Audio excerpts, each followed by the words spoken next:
Hey guys, welcome back to the Lost Artistry Lash channel. Today's video is all about taking beautiful before and after photos with nothing but your smartphone. First things first, you're gonna need a proper lash light. That's gonna be really important. You do want something professional so it gives light all around your client's face. Lighting is everything. Okay, so we've got our light set up.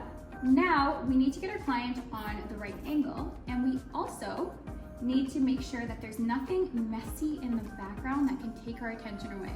To be honest, white background looks really great, and I'm gonna show you how to take your photos without even using a white background at all. So we're gonna blur out the background. All right, to get started, is this okay? Too bright for you? It's good? Okay.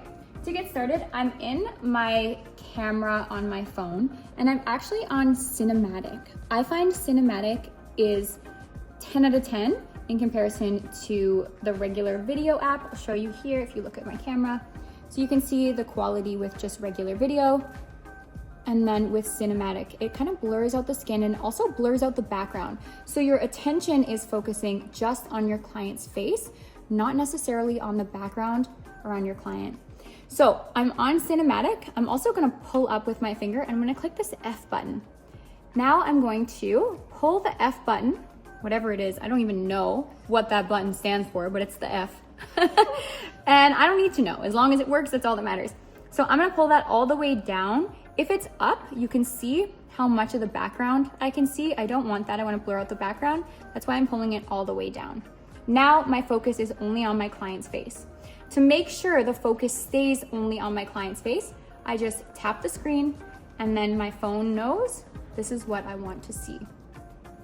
Now, for me personally, when I'm filming real content, which Instagram is definitely preferring, and TikTok and all these quick platforms, shorts on YouTube, you have to film vertically instead of horizontally. This is horizontal. This is great for long form YouTube videos like you're watching right now, but for reels and shorts and TikTok content, you really do want your phone to be vertical.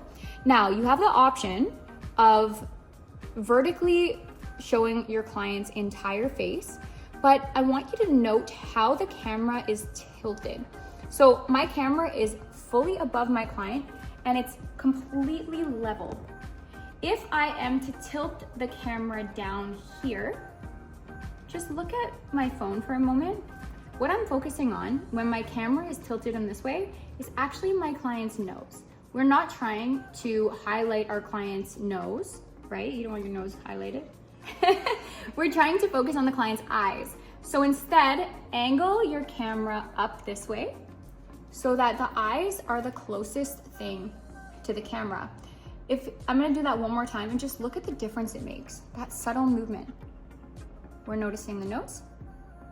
Now we're noticing the eyes. It really is much more flattering. So you can hold the camera right above your client just like this. This makes for beautiful before and afters. Alternatively, and my favorite, is if I tilt my camera a little sideways. I love the way this looks personally.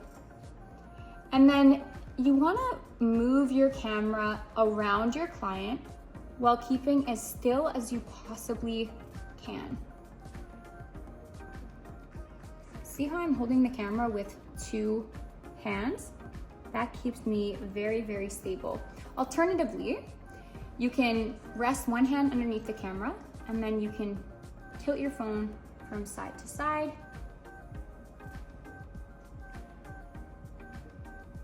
Whatever works best for you.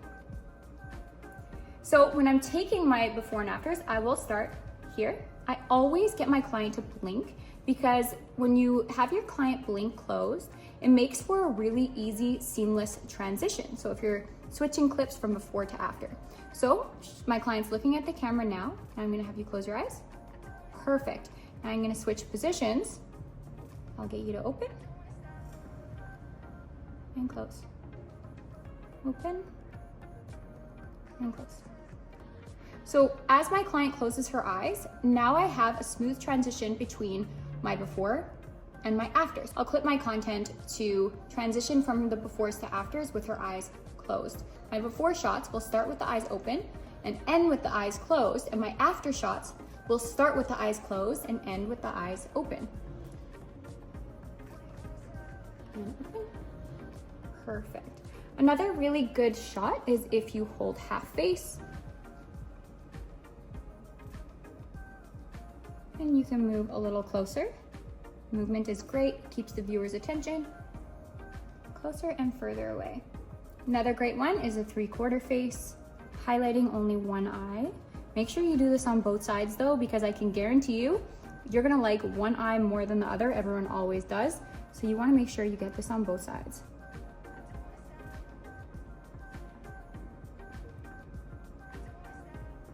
And close, open, close, open. Perfect. And that is how you get before and after photos for your Lash Instagram.